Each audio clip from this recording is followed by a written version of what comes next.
Okay, so ano tayo ngayon? Punta tayong LTO, paparehistro. Try natin kung pwede. Kasi next month pa naman.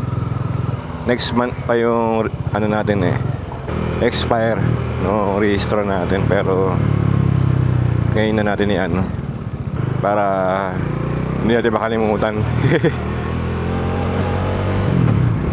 Dito rin tayo kumuha ng lisensya na nakaraan. Mabilis lang. Sana yung rehistro mabilis din. Saan kaya magpaparehistro? Saan kaya pupunta? Saan po first step pag magpaparehistro? Emission muna sir. Emission mo dito muna. Okay. Pwede na akong diretso ron. Wala pa akong papel. Okay, salamat. CR, dalhin mo doon sa emission, bayad ka. Okay po, salamat. Emission. Saan tayo maparada? Hindi natin alam kung saan.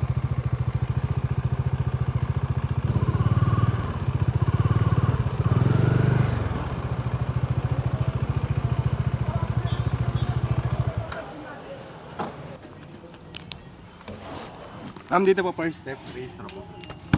Palista po muna kayo sa baba, sir. Sige po, salamat po.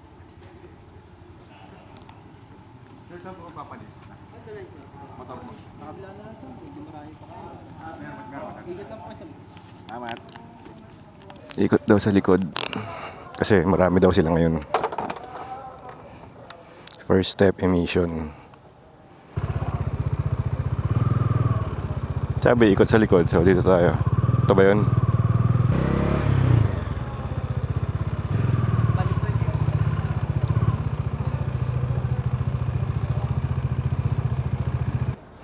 Saan po una? Paiwan po ng susi, padala po ng helmet. Okay. Tapos po yung ORCR sa unang window. Tapos after po nito, insurance po. Okay. Tapos po registration na po.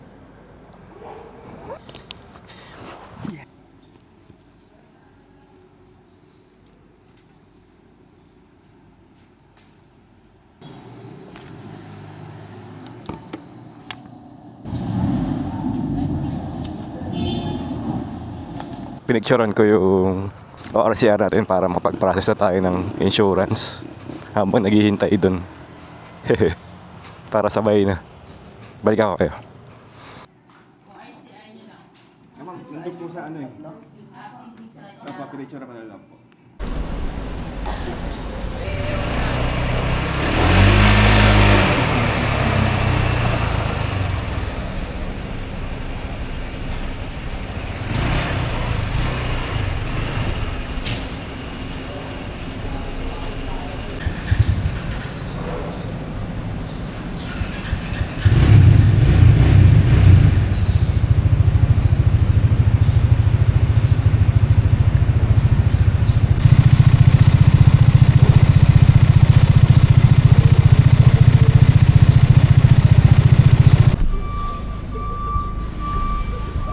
Tagal.